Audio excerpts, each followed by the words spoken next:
Hello gossip lovers, আজ আমরা কথা বলবো বর্তমান সময়ে সবচেয়ে আলোচিত নাম ডিজে সঞ্জয় অর্থাৎ সঞ্জয় দেবকে নিয়ে, যিনি তার ওয়ার্ল্ড কাপ উদ্বোধনী মঞ্চে দুর্দান্ত পারফরমেন্সের পাশাপাশি নিজের জায়গাতে নিজের দেশকে ফুটিয়ে তুলে আজ সারা দেশ জুড়ে প্রশংসায় বাড়ছেন। সবাই তাকে ভালোবাসায় ভরে দিচ্ছে। হ্যাঁ বন্ধুরা, ঠিক ধরেছেন। ফিফা বিশ্বকাপ 2026-এর উদ্বোধনী মঞ্চে বাংলাদেশি বংশোদ্ভূত লস অ্যাঞ্জেলেস ভিত্তিক ডিজে এবং মিউজিক প্রডিউসার সঞ্জয় দেব যা করলেন তা এক কথায় অনবদ্য।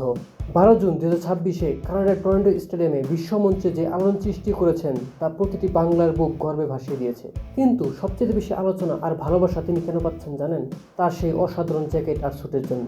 পারফরমেন্সের সময় তিনি পরেছিলেন একটি বিশেষ মেরুন রঙের স্যুট, যার হাতায় নিখুঁত কারুকার্যে ফুটিয়ে তোলা হয়েছিল আমাদের অহংকার, রয়্যাল বেঙ্গল টাইগার, শাপলা ফুল এবং জাতীয় পতাকার লাল বৃত্ত।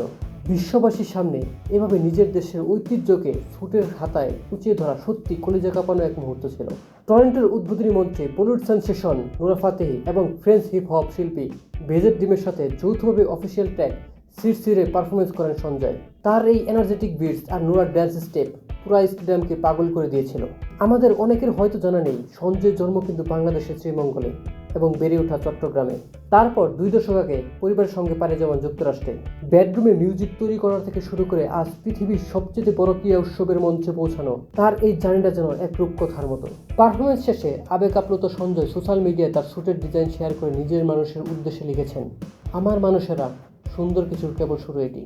ডিজে সঞ্জয় শুধু নিজে বিশ্বমঞ্চে যায়নি, তিনি সাথে নিয়ে গেছেন পুরো বাংলাদেশকে, লাল সবুজকে। দেশের প্রতি এমন টান আর ভালোবাসা সত্যি আমাদের সবাইকে মুগ্ধ করেছে। সো গসিপ লাভার্স, ডিজে সঞ্জয়ের ঐতিহাসিক পারফরমেন্স আর তার দেশপ্রেমের এই জ্যাকেট আপনাদের কেমন লেগেছে কমেন্ট করে জলদি জানিয়ে দিন। ভিডিওটি ভালো লাগলে লাইক, শেয়ার, সাবস্ক্রাইব করতে একদম ভুলবেন না কিন্তু। So tata, bye bye.